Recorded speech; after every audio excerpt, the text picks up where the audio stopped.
세상에 암에 걸렸다고 거짓말하는 사람을 본 적 있으신가요? 저는 보았습니다. 그게 무려 저희 시어머니셨네요. 당시에는 너무 어이가 없고 황당해서 생각만 해도 울화가 치밀어 오르고 남편까지 미워 보였지만 지금은 시간이 많이 흘러 상황도 많이 안정되어서 다행이라고 생각해요. 저희 시어머니는 예전부터 저희와 합가하고 싶어 하셨어요.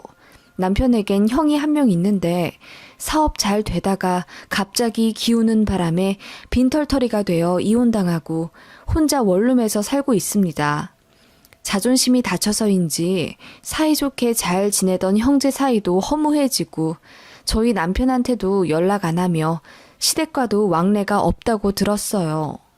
그런 장남에 대한 아쉬움 때문인지 유독 저희에게 많이 기대시던 어머님이었습니다. 그게 저희 신혼 때 일이었고 저도 당연히 결혼한 지 얼마 안 된 새댁발로 시어머니 기분 맞춰드리느라 고생 꽤나 했었습니다. 어머님은 어느새 아들인 남편보다 저에게 더 자주 연락을 하기 시작하셨고 일주일에 2번의 연락이 어느새 매일매일로 간격이 좁아졌고 제가 첫 아이를 가졌을 때는 하루에 2-3번도 전화를 하시며 저에게 집착 아닌 집착을 하시더군요. 연락하시는 이유요? 정말 별거 없습니다. 아침에 출근 잘했냐? 점심은 뭐 먹었냐? TV가 잘 안 나오는데 혹시 고객센터 연결 좀 해줄 수 있느냐? 윗집 아이들이 너무 뛰어다니는데 전화번호 줄 테니 대신 전화 좀 걸어서 화내줄 수 있느냐? 화장실이 막힌 것 같은데 혹시 뚫을 수 있는 방법 몇 가지 인터넷으로 알아봐 줄 수 있느냐? 저녁은 뭐 먹을 거냐? 저녁 잘 먹었냐? 등등. 정말 이래도 되나 싶을 정도로 숨막히게 저에게 연락해대셨고 그 스트레스 때문인지 아니면 다른 이유인지는 몰라도 첫 아이를 뱃속에서 허무하게 보냈습니다. 남편도 그제야 심각성을 깨닫고 어머님께 연락 좀 자제해달라고 부탁드려 봤지만 돌아오는 것은 어머님의 배신감에 가득 찬 울분이었습니다. 니들이 어떻게 그래? 하나뿐인 니네 형도 지금 자식인지 타인인지 모를 정도로 왕래도 안 하고 있는데 하나 남은 너희들이 어찌 나를 버려? 이러시면서 우시더라고요. 시아버님이랑은 사이가 별로 안 좋으셔서 졸혼 상태인데 1년에 한 번 제사 때 말고는 거의 뵙지 않습니다. 아버님이 그렇게 하자고 먼저 요구하셨고요. 명절에도 당연히 시아버님은 안 뵙습니다. 무슨 사정이 있는 것 같긴 한데 남편도 먼저 캐묻지 않길래 그냥 그런가 보다 하고 삽니다. 그래서 솔직히 홀 시어머니만 계신다고 봐야 합니다. 이런 상태에서 어머님이 이렇게 크게 삐지시니 어떡하나요? 집도 차로 50분 거리인데 모른 척할 수도 없고 남편도 마음이 편치 않아 보여서 같이 시댁에 찾아갔더니 화난다며 문도 안 열어주시더라고요. 한 10분 정도 저희 문 밖에 세워두시다가 남편이 화가 나서 이제 우리 간다! 소리쳤더니 그제야 빼꼼 문을 열어주시더라고요. 들어가니 어머님이 새초롬하게 말씀하시길 니들 때문에 속상해서 며칠 동안 밥도 안 먹었다. 어쩜 그러니? 니들 반성은 좀 하고 온 거야? 미안하단 말 안 할 거면 그냥 나가고 이러시더라고요. 며칠 동안 밥 안 먹은 집 치고는 방금 갓 지은 구수한 밥 냄새도 나고 매콤한 생선조림 냄새도 나더라고요. 뭐 아무튼 그날 어머님과 진지하게 이야기하며 앞으로 연락은 서로를 위해 꼭 필요할 때만 하기로 하고 웬만한 건 남편한테 먼저 하시기로 약속했어요. 어머님도 그제야 본인의 시도 때도 없는 연락이 저에게 부담이 되셨다는 걸 인지하신 모양이었어요. 제가 유산을 해서 힘들어한다고 하니 그것 역시 뒤늦게 미안해 하시며 앞으로는 적정 거리를 유지하겠다 다짐하시더군요. 그럼에도 다른 집들보다는 시어머니와의 왕래와 연락이 꽤나 잦은 편이었어요. 어머님과는 일주일에 꼭 한 번은 식사해야 했으니 한 달에 4-5번쯤은 얼굴 보고 살았습니다.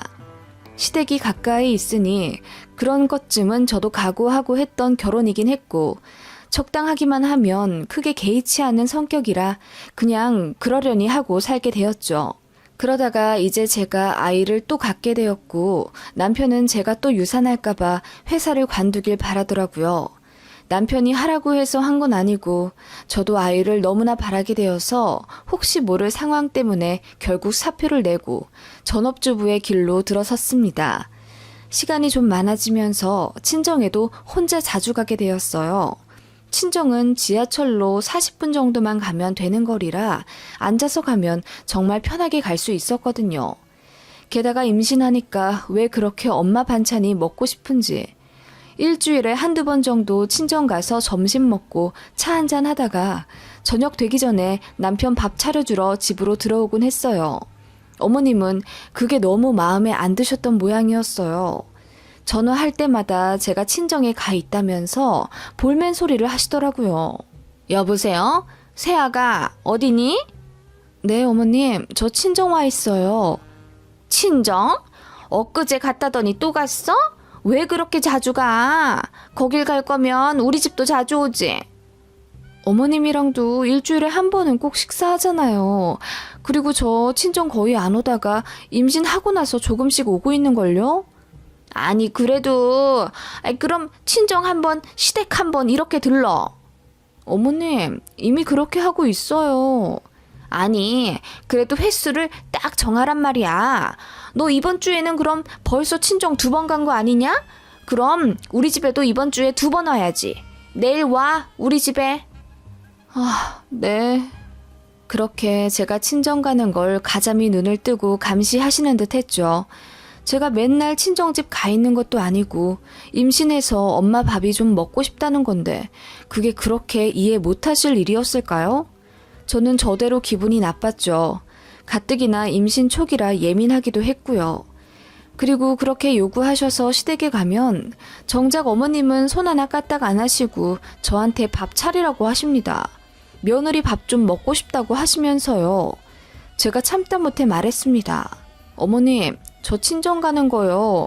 집에서 밥 해먹기도 짐 빠지고 또 친정엄마 밥이 너무 그리워서 가는 거예요.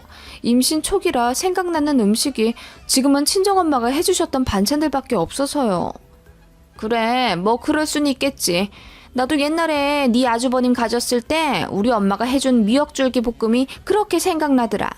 네, 그러니까 그걸로 너무 기분 나빠하지 마세요. 제가 어머님 뵐 거 안 뵙고 친정에만 내도록 있는 것도 아니잖아요. 그리고 임신 초기라 편하게 있고 싶기도 하고. 뭐? 그럼 시댁은 불편하다는 거니? 내가 불편해? 아니요, 그건 아닌데요. 솔직히 친정은 쉬러 가는 거고 시댁은 어머님 지금 보시다시피 제가 앞치마 두르고 어머님 밥 차려드리고 있잖아요. 저도 약간 할 말 다 하는 편이라 생각나는 대로 말했습니다. 그랬더니 어머님이 울그락불그락 하시며 아니 너랑 밥 좀 먹는 게 이렇게나 어려운 일이다니? 그거 뭐 그냥 밥솥에서 밥 좀 떠서 같이 차려주는 게 그렇게 힘든 거냐고. 저는 순간 어머님 말씀이 너무 어이가 없었어요. 밥솥에서 밥만 뜨는 게 아니라 어머님이 재료를 싱크대에 올려놓고 이거는 찌개 만들어라, 이거는 나물 볶아라 이러시면서 다 시키시고는 무슨 제가 밥만 떴다고 말씀하시는지 황당했거든요. 그래서 저도 들이박았죠. 시댁 올 때마다 제가 밥 차리지 않느냐, 어머님이 해주시는 밥 먹은 거 손에 꼽는다, 남편도 제가 시댁 올 때마다 부엌에서 일하고 있으니 그거 보기 싫어서 웬만하면 식당 가자고 하는 거다 라고 말했더니 어머님이 또 울먹울먹 거리시면서 억울하다 하시는 거예요. 언성 높아지면 괜히 싸움만 심하게 날 것 같고 저도 기분이 너무 상해서 머리까지 어질하더군요. 그래서 오늘은 이만 가겠다고 하니 어머님이 이러시더군요. 지금 이렇게 나가면 다신 나 안 보고 사는 건 줄 알겠다. 네? 어머님, 그게 무슨 말씀이세요? 저도 어머님이랑 얼굴 붉히고 싶지 않으니 오늘은 여기까지만 하고 가겠다고요. 어머님, 저 사실 너무 힘들어요. 제가 어머님한테 소홀하게 한 적 있나요? 2년 전에 결혼하고 나서부터 어머님 잘 챙겨드렸다고 자부해요, 저. 서로 잘 맞는다고는 저도 말 못하겠지만 가족 되려면 감수해야 하는 부분도 분명히 있을 거라고 생각해서 저도 많이 참았어요. 그런데 어머님 이렇게 나오시는 건 너무한 것 아닌가요? 제가 결혼하고 나서 거의 처음으로 제 생각을 또박또박 길게 말했더니 어머님이 좀 놀라신 눈치더라고요. 그러다가 이내 다시 또 연락 끊긴 큰아들 말씀을 하시며 네 아주버님이랑도 부모 자식 간의 끈이 끊어진 마당에 나는 결국 작은 아들이랑도 이렇게 멀어지는구나. 남편 복도 없고 자식 복도 없는 내 팔자에 며느리한테 효도받기도 글렀고 그래 그냥 가거라. 나는 이렇게 살다가 그냥 없어져 버릴란다. 이러시면서 그냥 안방으로 들어가시는 것 있죠. 저는 따라 들어가지 않고 그냥 밖으로 나왔습니다. 그리고 남편에게 전화해서 모든 사실을 알렸죠. 제가 어머님 비위 맞춰드리는 거 너무 힘들다고 하자 남편도 미안해 하면서 이제 시댁 신경 쓰지 말라고 하더군요. 남편이 그 후로 시어머님께 뭐라 단호하게 말씀드린 모양이에요. 임신 기간이라도 와이프 건들지 말라는 식으로요. 그날 이후로 어머님 연락은 정말 안 왔고 저도 굳이 하진 않았습니다. 저도 이제 뱃속의 아이와 저만 생각하고 싶어서 일부러 외면했어요. 그렇게 사랑스러운 아이를 낳고 나서 어머님을 안 뵐 순 없으니 왕래를 다시 시작했습니다. 어머님은 못 이기는 척 손자만 보러 오시는 척 하더니 결국 전처럼 되더군요. 시도 때도 없이 저희 집에 오시고 그걸로도 모자라 시댁에 돌아가시면 영상통화를 거시곤 했습니다. 정말 하루 24시간 어머님이랑 같이 있는 기분이 들었죠. 어머님이 저희 집에 오시면 손을 좀 덜어주시냐고요? 그것도 아니었습니다. 아이는 정말 눈으로만 보시며 예쁜 것만 즐기다 가시고 아이 똥냄새 때문에 구역질 난다고 기저귀 한번 갈아주지 않으셨어요. 그저 이거 치워라, 저거 위험하니 치워라, 애 춥다, 애 덥다, 애가 배고프댄다 잔소리만 하셨습니다. 가끔 친정엄마도 육아를 도와주시러 오셨는데 저희 친정엄마는 저 애 낳고 산후풍 때문에 힘드니 손 하나 까딱하지 못하게 당신께서 요리며 육아며 다 해주셨거든요. 친정엄마도 일하시는 게 있어서 자주 오진 못하셨습니다. 그래서 시어머니랑 마주친 적은 별로 없었던 것 같아요. 아니 생각해보면 시어머니가 저희 친정엄마를 엄청 피하셨던 것 같네요. 아무튼 그런 상황이 몇 개월 이어지니 저도 스트레스가 너무 심했습니다. 남편도 어머님께 이제 그만 오시라 말씀드렸는데 어머님은 예전에는 기분 나쁜 티라도 내셨지 이제는 못 들은 척 그냥 맘대로 다 하시더라고요. 결국 터질 건 터진다고 남편이 화를 내며 엄마, 정연이 엄마가 힘들어 하잖아. 그거 알면서 왜 매일매일 집에 오시고 연락하시는 거야. 손자 태어나고 엄마도 너무 행복해 하시는 건 이해해. 그런데 엄마, 우리도 우리 생활이 있잖아. 무엇보다 엄마 오시면 와이프가 너무 힘들어. 나는 와이프 손목 괜찮아지기 전까지 밥도 하지 말라고 하고 웬만하면 집안일도 내가 거의 다 하는데 엄마는 우리 집 와서 솔직히 와이프한테 이거 해달라 저거 해달라 요구만 하시지 뭘 도와주시지도 않잖아. 엄만 작은 아들네까지 사이 안 좋아져서 이혼했으면 좋겠어? 남편이 그렇게 말하자 시어머니는 이혼이라는 단어에 충격받으신 듯 뭐? 내가 네 형 이혼한 것에 얼마나 가슴 아파하는지 알면서 그 말을 꺼낸단 말이냐? 네가 어찌 이러냐? 그래, 네 와이프랑 잘 먹고 잘 살아라. 어? 늙은 노모는 내팽개치고 네 가정만 어디 한번 오붓하게 잘 꾸려봐. 불청객은 빠져줄 테니 하시며 저희 집에 다신 안 오시더라고요.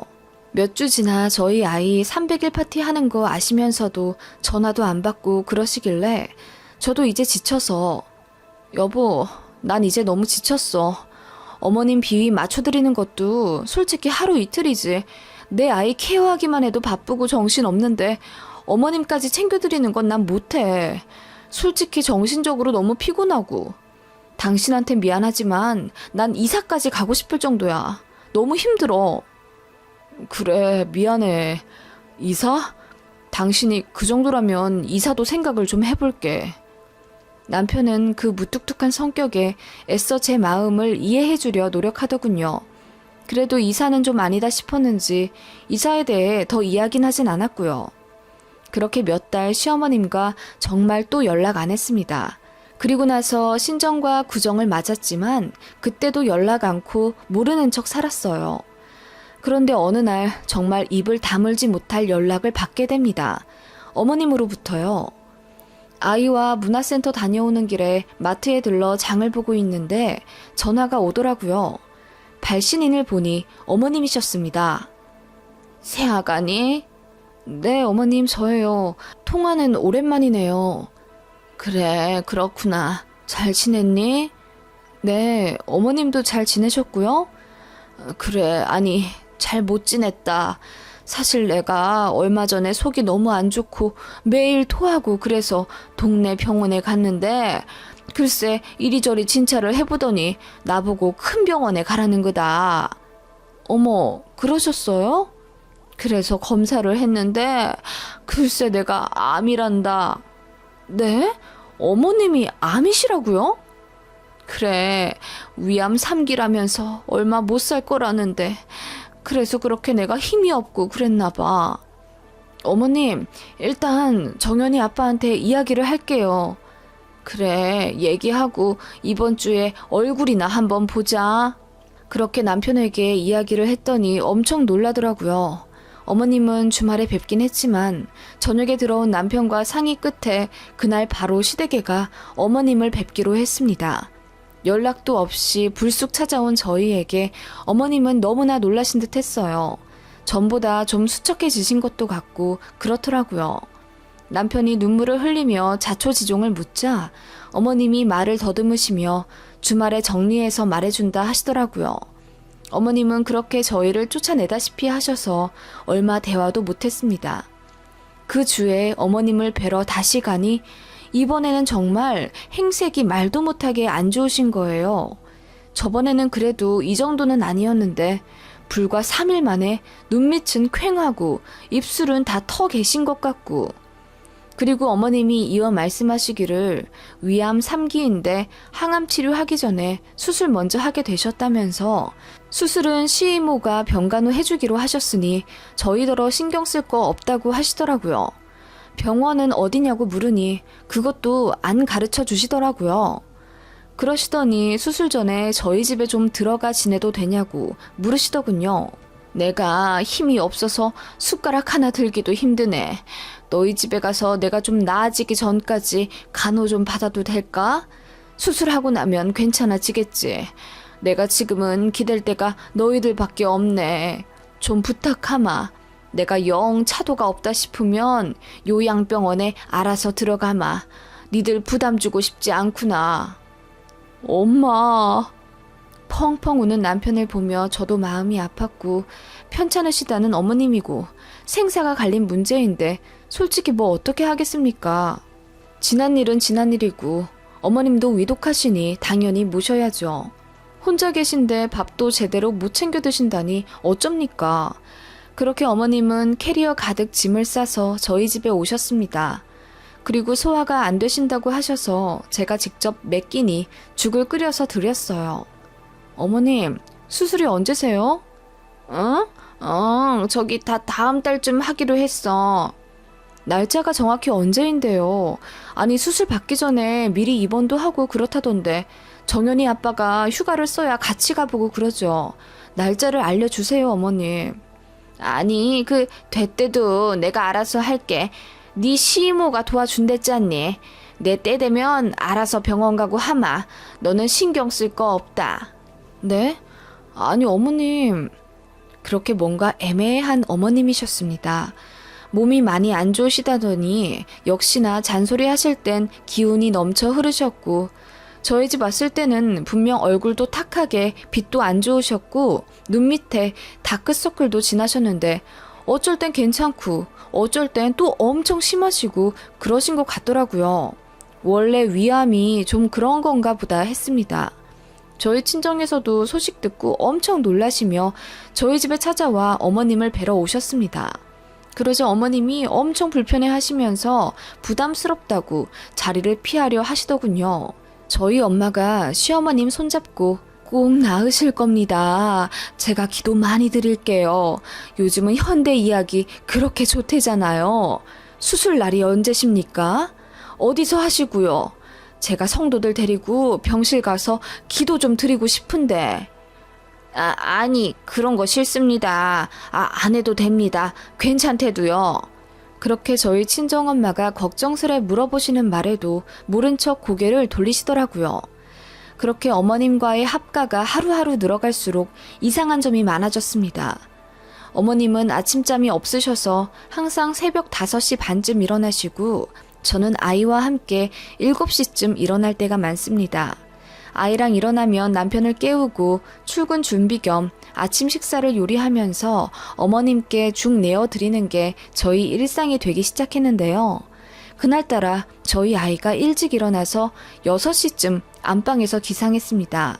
아이가 일어나자마자 할머니 보러 간다고 작은 방 문을 활짝 열더라고요. 그때 어머님이 불도 안 켜놓고 어두운 데서 화장을 하고 계시더라고요. 화장 안 하신 지 꽤 됐는데 게다가 이 새벽에 화장이라니. 어머님이 급하게 뭔가를 감추시는데 자세히 보니 그건 눈썹 그리는 아이라인 팩트더라고요. 그냥 거울 한번 봤다고 하시면서 얼머무리시는데 어머님 얼굴을 유심히 보니 다크서클이 한쪽에만 있더라고요. 제가 말없이 어머님만 바라보니 어머님이 당황한 듯 얼굴을 가리시며 들어 누우시던데 그때 저는 깨달았습니다. 어머님이 새벽마다 눈 밑에 까맣게 섀도우 칠을 하셨던 것 같아요. 더 아파 보이시려고요. 왜 그러시지? 안 아파 보이면 의심할까봐 그러셨던 걸까? 하는 생각이 들었고 진짜 설마 위암이라고 거짓말 하셨을 거라는 생각은 전혀 하지 못했습니다. 그날은 그렇게 지나갔고 또 다른 어느 날 수상한 어머님의 행동이 포착되었죠. 아이가 가벼운 감기 증상이 있어 소아과에 다녀오던 날 아이가 놀이터에서 놀자고 해서 어머님께 전화로 조금 늦게 들어가겠다 말씀을 드렸는데 아이가 미끄럼틀 타자마자 넘어져서 우는 바람에 급히 집에 가게 되었습니다. 그렇게 예정보다 이른 시간에 집에 들어갔는데 웬 고기 냄새가 나더라고요. 보니까 어머님께서 부엌에서 항정살을 굽고 계셨습니다. 제 얼굴을 보자마자 사색이 되시더니 입에 우물우물 거리고 계시던 고기를 퇴 뱉으시더군요.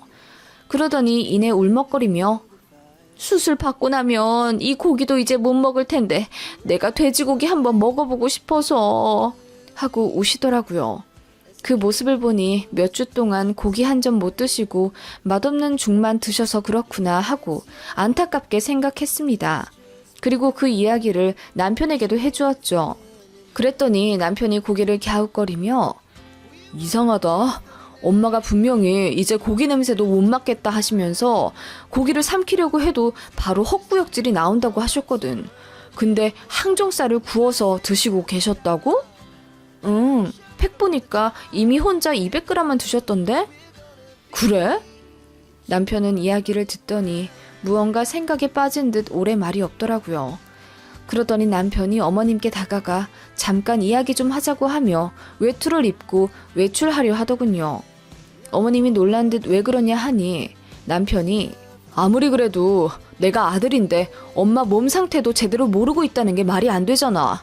위암 3기면 어느 정도 진행이 된 건지 수술은 언젠지 그리고 전후에 어떻게 관리를 해야 하는지 정도는 보호자인 내가 얘기를 좀 들어야 한다고. 아니 그야 내가 니들 부담 가질 필요 없다고 몇 번이나 말하지 않았니? 부담이라니 자식이라면 당연히 알아야 하는 부분이야. 엄마 다니는 병원이 어디라고? 일단 거기 응급실로 가자. 가서 이야기하면 교수까진 아니더라도 주치의 정도는 만날 수 있다더라고. 뭘 그렇게까지 해? 네 이모가 도와준댔잖니? 그만 좀 하시고 빨리 병원부터 말씀하셔. 어디신데? 아니 됐다니까. 거길 어디라고 가? 엄마 왜 이래? 진짜 수상하게. 뭐? 수상? 뭐가 수상한데? 엄마 솔직히 말씀하셔봐. 위암이라는 거 거짓말이지? 어? 남편이 몰아붙이듯 묻는 그 물음에 시어머니 얼굴이 하얗게 질리면서 말씀도 제대로 못하시더라고요. 뭐? 무슨 거짓말이라는 거야? 아프다니까 진짜로. 그러니까 어느 병원인지 알아야겠다고 나는. 아니 그걸 지금 왜 가? 내가 알아서 한대잖아. 늘 저희 앞에서 개미 목소리만큼 작게 힘없이 말씀하시던, 아니 그렇게 목소리를 내시려 노력하던 시어머니였는데 그 순간만큼은 호랑이처럼 우렁차셨습니다. 엄마가 얘기 안 하면 거짓말 하신 걸로 간주할래. 그게 아니면 엄마는 정말 이기적이신 거야. 세상에 어느 자식이 위암 걸린 엄마 수술 날짜도 몰라? 내가 그런 불효 막심한 쓰레기였으면 좋겠어, 엄마는? 그게 아니라 이모한테 전화하면 돼? 남편이 핸드폰을 들어 시이모님께 전화하려 들자 어머님이 급하게 제지하시더군요. 아니, 지금 무슨 전화를... 됐다. 그만해. 내가 다 말할 테니까. 하시며 갑자기 눈물을 쏟으시는 시어머니였습니다. 그게 아니라 사실 한 반년 정도만 같이 살려고 그랬어, 내가. 그게 무슨 말씀이세요, 엄마? 그렇게 이어진 시어머니의 이야기, 정말 소름 끼치도록 놀랍더라고요. 어머님은 저희와 합가하고 싶으셨답니다. 큰아들도 그렇게 남남처럼 지내고 남편까지 결혼하잔 핑계로 따로 사시니 많이 적적하셨다네요. 머리로는 그러면 안 된다는 걸 아시면서도 자꾸 저희가 궁금해지고 더 가까워지고 싶으셨답니다. 일주일에 한 번 만나는 것도 많다고 주위에서 만류했지만 그걸로는 한참 모자라고 매 순간 갈증이 있으셨다고. 그게 외로움인지 뭔진 모르겠지만 며느리는 같은 여자로서 이해해 줄 거라고 믿어 의심치 않았는데 자꾸 본인을 외면하려더니 너무 속상하고 화가 나셨답니다. 그래서 자연스럽게 합가할 수 있는 방법에 대해 생각하시다가 당신께서 아프실 때마다 제가 극진히 간호했던 걸 기억해내셨다고. 그럼 수술 받았다고 거짓말한 거 금방 들킬 텐데 그건 어쩌려고 그러셨냐니까. 그냥 적당히 병원 다니다가 오진이었다더라. 그렇게 둘러대려고 했지. 설마 이미 짐 싸들고 들어왔는데 위암 아니라고 내쫓을까 싶어서. 이러시더군요. 펑펑 우시며 말씀하시는데 거기다 대고 화를 낼 수도 없고, 아니 이미 남편이 넘치도록 어머님께 화를 내서 저까지 거기다 숟가락 얹기도 뭐하더라고요. 어머님은 그렇게 다시 시댁에 돌아가셨고 남편은 그 길로 어머님이랑 다신 연락하고 싶지 않다고 분에 겨워 씩씩대더군요. 그런 남편에게 어머님이 얼마나 외롭고 쓸쓸하셨으면 그런 생각까지 하셨겠어. 하나 남은 자식인 당신마저 그럴 필요는 없을 것 같아. 나도 화는 많이 나지만 그냥 적당히 하고 어머님이랑 앞으로 어떻게 할지부터 현실적으로 생각해보자. 라고 말했고 저는 제 생각을 말했어요. 어머님은 채워지지 않는 갈증이 있으신 모양인데 그것부터 해결하는 게 우선순위 같다. 상담을 다니시던지 아니면 동호회나 문화센터 같은 걸 등록해드려서 새로운 재미를 찾으시도록 도와드려야 한다. 그렇지 않으면 어머님은 계속 우리에게 집착하시고 기대실 거다. 어머님이 건강한 노후를 맞으시는 게 우리에게 이롭다. 라고 말했죠. 남편도 그 말에 동의하고 진작 그렇게 해드렸어야 했는데 제 눈치 보느라 자기도 생각에 여유가 없었다더군요. 누가 보면 저 때문인 줄. 아무튼 결과부터 말씀드리면 저희는 이사 갔습니다. 꼭 어머님 때문은 아니었고 마침 집 계약도 끝났고 제가 제 친정 가족과 동업으로 가게를 내면서 이사가 절실해졌어요. 그렇게 물리적으로 거리가 멀어지니 어머님도 처음에는 더 힘들어 하시는 것 같더니 저희가 등록해드린 중장년층 대상 문화센터를 일주일에 2번 참여하시고 새로운 취미인 등산도 시작하시면서 일상의 활기를 찾으신 것 같더라고요. 과정에서 친구분들도 좀 만드신 것 같고 그로 인해 전보다 많이 자신감도 생기셨어요. 그전에는 제 앞에서만 목소리 크셨지 막상 부끄러움이 워낙 많으신 편이라 다른 사람들 앞에서는 우물쭈물대며 말씀도 잘 못하셨거든요. 어머님 스스로 자신의 삶을 되찾는 연습을 하신 걸지도요. 아무튼 지금은 저도 바빠졌고 어머님도 일상을 개척해 나가시며 저희만 바라보던 고개를 조금 세상으로 돌려가시는 것 같아서 보기가 좋습니다. 졸혼이란 이름 하에 별거 하시던 시아버지랑도 다시 소통하며 사이가 좋아져 가시는 것 같기도 하고요. 제가 모르긴 몰라도 시아버지도 아마 시어머니의 독립적이지 못하고 가족에만 기대려는 성격 때문에 지치셨던 것 같아요. 그래서 떨어져 살자고 하셨던 것 같고요. 서로 많이 힘들었는데 이렇게 되니 마음이 한결 가벼워졌어요. 안녕하세요. 저는 8살 초딩 키우고 있는 워킹맘이고요. 얼마 전 10번째 결혼 기념일을 맞았네요.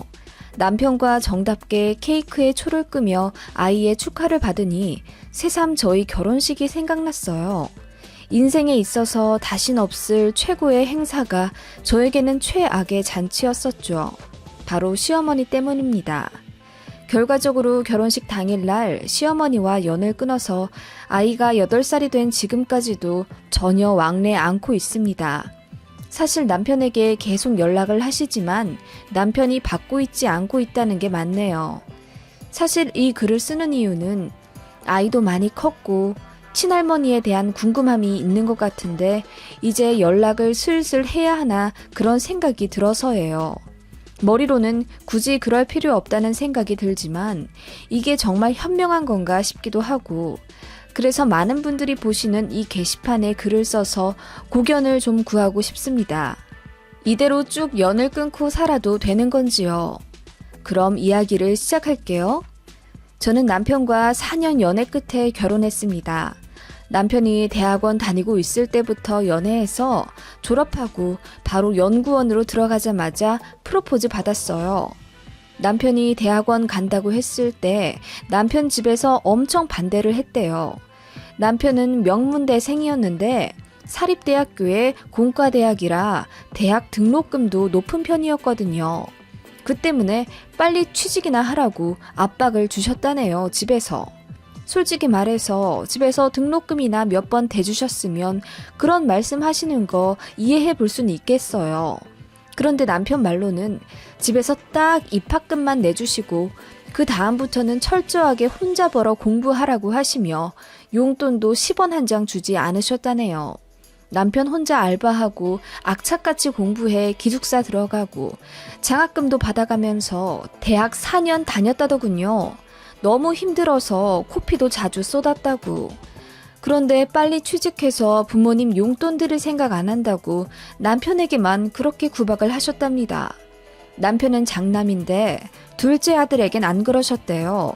오직 남편에게만 그렇게 빼먹을 거 더 없나 구박하시고 남편은 진로에 관해 다 생각이 있었기에 대학원 입학을 강행했고 알바 2개 하면서 열심히 공부했었어요.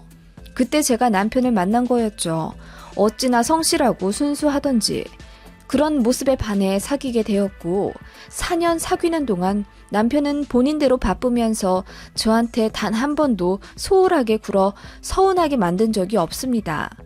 그런 모습들을 좋게 보아 남편 프로포즈에 오케이 했고 저희 부모님 역시 남편을 아주 마음에 들어 하셨어요. 게다가 대기업 연구원이었으니 경제적으로도 문제될 것 없었죠. 다만 마음 한구석에 걸리는 것이 하나 있다면 그것은 바로 시어머니 될 뿐이었습니다. 돈.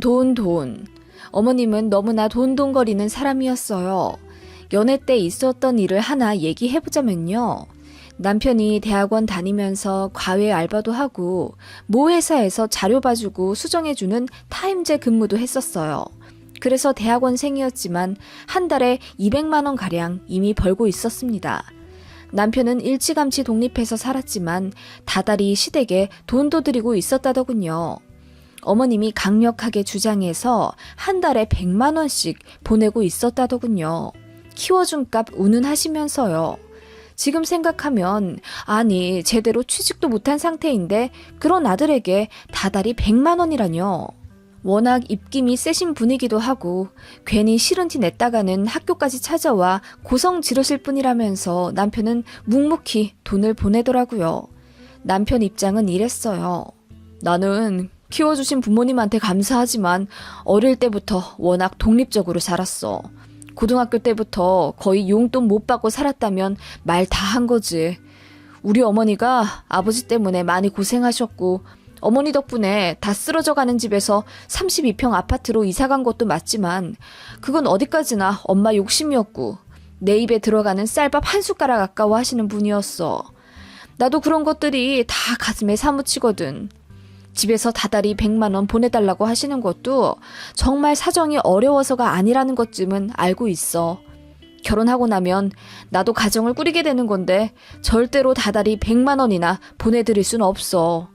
그렇게 하기 싫어서 지금 돌이 다 하는 거야. 돈 문제는 확실히 짚고 넘어가야 너도 나를 믿고 결혼할 수 있겠지.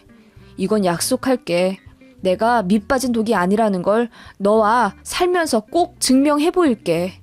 남편은 그렇게 저에게 믿음을 주어가며 저와 결혼하고 싶어 했어요. 저는 당시 너무 많이 어렸기 때문에 어머님의 그런 모습이 크게 심각하게 와닿진 않았는데 사실 알고 저희 엄마가 많이 걱정하시더라고요. 취직도 안 했는데 벌써부터 그렇게 아들한테 다달이 돈을 받아가신다냐. 어린 아들 공부하랴 알바하랴 얼마나 힘들 텐데 더 얹어주질 못할 망정 그걸 뺏어가? 나중에 결혼하면 꽤나 골치 아프겠다. 난 성환이 너무 성실하고 착해서 마음에 쏙 들지만 시댁이 그런 사람들이면 두 팔 벌려 환영은 못해. 어느 딸 부모가 그런 집에 시집 보내는 걸 좋아하겠니? 엄마는 그렇게 근심 어린 의견을 내비치시곤 했죠. 그래도 남편이 워낙 성실하고 착한 걸 아시니 사람 자체는 굉장히 마음에 들어 하셨습니다. 결혼 전에도 저희 집에 자주 식사하러 가곤 했는데 그때 저 빼고 어머님의 금전적인 요구에 관해 남편이랑 둘이 이야기를 자주 하셨던 모양이에요. 그때마다 남편이 본인 입장 정확하게 어필해서 결국 결혼 승낙 받았습니다. 그렇게 남편이 연구원 합격하고 프로포즈 받은 이후 저도 처음 남편네 집에 인사를 가게 되었어요. 그날 역시 잊을 수가 없네요. 시어머니는 처음부터 저를 탐탁치 않아 하셨습니다. 우리 아들이 무려 대기업 연구원인데 신부가 너무 평범한 거 아니야? 한 달에 얼마나 벌어? 이게 어머님 첫 마디였죠. 당황을 넘어서 화가 난 남편이 좀처럼 본 적 없이 버럭 큰 소리를 내며 엄마는 며느리 될 사람한테 대뜸 돈 얘기부터 먼저 하고 싶어요? 아무리 그래도 이름 정도는 먼저 물어보셔야죠. 이름이야? 결혼식장에서 안내판 보면 되는 거고 결혼은 현실이야. 돈 없으면 행복은 창문 밖으로 날아난다. 내가 부족한 네 아빠 몫까지 다 해내느라 얼마나 고생했는지 알잖니? 어머님의 말씀에 구석에서 아무 말 없으시던 시아버님이 헛기침을 하시며 얼굴이 벌개지셨죠. 민망해 하시면서도 한 소리 못 하시는 걸 보니 괜히 마음이 좀 그렇더라고요. 어머님은 정말 대단하셨습니다. 요즘은 남자나 여자나 같이 벌어야 해. 집값이 얼만데 우리 아들은 대기업 다니면서 돈도 많이 벌고 성과금? 그것도 1년에 몇 천씩이나 받아온다는데 넌 연봉이 얼마나 되냐? 결혼해서 애 낳아도 악착같이 일은 다녀야 한다? 엄마, 그건 우리가 알아서 해. 이런 말씀 하실 거면 괜히 인사 와서 안 봐도 될 모습만 보인 것 같네. 남편이 화를 내며 제 손목을 잡고 일어서려 하자 그제야 어머님이 아차 싶어 하며 알았어. 밥이라도 먹고 가. 내 아무 소리 안 할 테니까. 하시며 부엌으로 이끄시던 어머님이었습니다. 그렇게 식탁에 갔는데 세상에나 며느리 될 사람이 인사 온다는데 상차림이 꽤나 간소하더군요. 콩나물국에 멸치, 콩자반, 계란 후라이가 다였습니다. 엄마, 아니 이게... 그러니까 내가 식당 가자고 했잖아요. 식당 가서 돈 네가 낼 거잖니? 네 돈이 내 돈인데 뭘 밖에다 쓰고 앉아있어.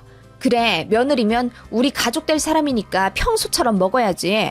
상다리 휘어지게 차려봤자 뭐 있다니? 어머님은 그렇게 대충 휘휘 손으로 저어가며 분위기를 진정시키더니 앉아서 밥 먹자고 하시더군요. 남편이 제 표정을 살피더니 귓속말로 대충 먹고 빨리 나가자고 하더군요. 솔직히 말하면 기분 나빴습니다. 저희 어머니는 예비신랑 인사 온다고 거의 3일 전부터 시장도 다니시고 직접 어디 전화도 걸어가며 좋은 식재료 공수해오고 그러셨거든요. 그래서 소갈비에 쇠고기 묵국에 정말 상다리 휘어지게 저녁상 차려주셨고 남편 좋아한다는 크림 파스타까지 인터넷으로 레시피 공부해가며 내어주셨거든요. 제가 머쓱해하며 한술 뜨자 어머님이 큰 소리 치시며 옆집이 콩나물을 많이 키웠다고 한 바가지 준 거야. 집에서 키운 거라 좀 질기긴 한데 그래도 먹을만해. 다 먹고 가. 괜히 남기면 음식물 쓰레기 나온다. 요즘은 음식물 쓰레기 버리는 것도 전부 돈인 거 알지? 엄마, 제발 그런 소리 좀 그만하세요. 뭐 어때서 그래? 어차피 가족들 사이인데. 어머님은 그렇게 말씀하시며 우악스럽게 밥을 크게 한술 떠서 입에 넣으시곤 미처 씹기도 전에 또 말씀하시더군요. 연봉이 얼마인지는 절대 말 안 해주는구나. 그래 뭐 평범하다고 들었으니 3천 언저리겠지. 그 밑은 내가 결혼 못 시켜. 좌우지간 남편 믿고 결혼하자마자 관두는 그런 멍청한 짓은 하지 마라. 나는 그거면 된다. 며느리 노릇 그런 거 필요 없어. 안부 전화 이런 거 안 해도 되고 명절에 일찍 와서 앞치마 두르고 전 부치고 고기 굽고 그런 거 안 해도 된다. 그냥 둘이 부지런히 벌어서 우리 집에 다달이 100만 원씩만 줘. 나는 그거면 돼. 그 말씀에 남편이 불같이 화를 내며 결국 제 손을 잡고 일어나는 바람에 엉망진창이 되었던 첫 인사였습니다. 남편은 차 안에서 눈물까지 흘리더군요. 본인 어머니가 너무 창피하다고요. 우리 엄마는 왜 이렇게 돈에 환장하셨을까? 정말 지긋지긋해. 그렇게 울면서 한탄하던 남편 모습이 아직도 기억나네요. 그 이후 남편이 어머님과 따로 얘기해서 결혼 생활하며 100만 원 드리기로 한 건 없던 일로 마무리 지었고 대신 구정, 추석, 시부모님 생신 때 50만 원씩 드리는 걸로 합의 봤다네요.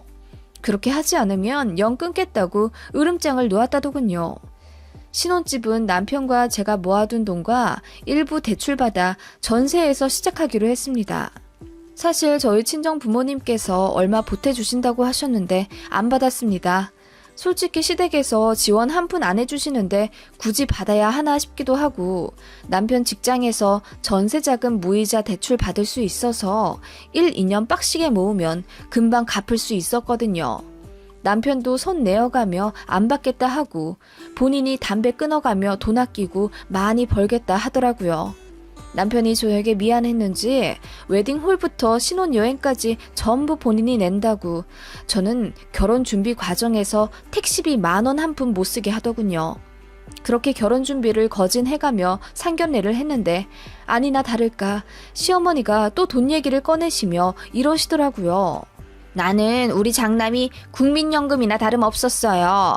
적어도 월 100씩 받으면서 키워준 노고를 돌려받고 싶었는데 결혼하면서 돈을 끊을 거라네요.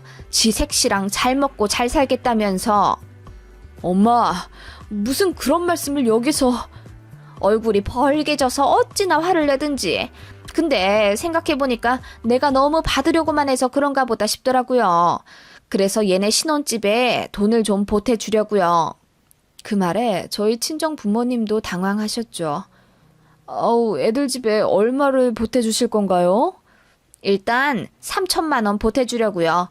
많이 넣어줘봤자 요즘 애들은 고마워도 안 하거든요. 3천이요? 네, 그리고 애들 하는 거 봐서 더 보태주든지 그래야겠어요. 우리 아들 이모가 이렇게 돈도 나눠서 주고 그래야지 애들이 무시 안 하고 잘한답디다. 사부인도 그렇게 하세요. 애들 너무 돈 한 번에 줘버릇하면 당연한 줄 압니다. 그렇게 큰 소리 치시며 3천만 원 보태주신다고 하신 시어머니셨고 남편은 그 돈 받기 싫어했어요. 그런데 시어머님이 남편 회사까지 찾아가서 돈을 쥐어주셨다네요. 아무튼 그렇게 조금 황당하게 결혼식까지 시간을 흘렀어요. 결혼 준비 과정에서도 시어머니와의 많은 일들이 있었지만 다 쓰기엔 길고 바로 결혼식 날로 이야기 넘어갈게요. 진짜 대박이거든요. 대망의 저희 결혼식 날, 저는 너무너무 정신이 없었고 상대적으로 덜 바쁜 신랑이 돈 처리나 행사 진행 처리 같은 걸 도맡아 해줬죠. 막힌 것 없이 술술 흘러가는 결혼식이었고 그렇게 행복하게 마무리되나 싶었는데 문제는 패백장에서였습니다. 친척분들까지 모두 모시고 패백만 하면 저희는 이제 인천공항으로 가기 때문에 너무너무 설렜었어요. 그렇게 웃으면서 패백하고 있었는데 시어머님 표정이 잔뜩 구겨져 있으시더라고요. 오죽하면 사진기사가 아니 아들 장가 보내는 게 그렇게 서운하세요? 좀 웃으세요 신랑 쪽 어머님. 이렇게 농담하실 정도였어요. 좀 뚱한 데가 있으신 어머님이긴 했지만 그렇게 대놓고 사람들 앞에서 기분을 드러내진 않으신 분인데 정말 심기가 잔뜩 불편하신 모양이더라고요. 참다 못해 사람 없는 곳에서 제가 여쭙습니다. 어머님, 무슨 불편한 일 있으세요? 너는 내가 시애미로 보이지도 않느냐? 네? 그게 무슨 말씀이세요? 다짜고짜 그렇게 말씀하시는 시어머니 때문에 순간 정신이 멍해졌어요. 제가 무슨 실수를 했지? 아무리 곰곰이 생각해도 기억나는 게 없었어요. 그런데 어머님이 하시는 말씀에 너무 놀랐습니다. 아니, 밥은 제대로 먹었는지 궁금해하지도 않냐 이 말이야. 네? 아니 제가 아까 식사 잘 하셨냐고 여쭤봤는데요, 어머님. 그래, 잘 못했다. 아니, 혼주석에 니네 친척들이 왜 앉아있어? 내가 밥 먹을 곳은 없더라. 아, 그러셨어요? 자리가 너무 없어서 그랬나 봐요. 여기 직원들이 혼주석은 꼭 비워놔야 하는데 차질이 있었나 봐요. 그래서 어디서 드셨어요? 안 먹었다. 그거는 네가 잘 알아서 챙겨야지. 무슨 직원 핑계를 댄단 말이야? 너 내가 꼴랑 3천만 원 줬다고 무시하는 거지? 네? 어머님 그럴 리가요. 저 너무 바빴어요. 식 끝나자마자 사람들한테 인사하고 옷 갈아입고 바로 패백하러 지금 들어온 거예요. 저는 지금 물 한 잔도 제대로 앉아서 못 먹었어요, 어머님. 그리고 아까 연회장에서 인사 다닐 때 보니까 어머님 혼주석에 앉아서 식사하시는 것 같던데요. 그러고 나서 잠깐 자리 비운 사이에 바로 자리 뺏겼다고. 네? 아니 어머님 무슨 말씀인지 잘 모르겠어요. 시어머니는 그렇게 혼주석에 집착하시며 계속 저에게 시어머니 대접을 제대로 못 받았다고 우기시더라고요. 다른 사람들 말 들어보니 처음에 앉아 계셨는데 잠깐 자리 비운 사이에 도우미들이 그릇을 치웠고 그 자리가 빈자리인 줄 알았던 저희 쪽 친척분들이 그 자리에 앉으셨다더군요. 어머님은 자리를 완전히 비운 게 아니라 잠깐 커피 드시러 가셨던 거고요.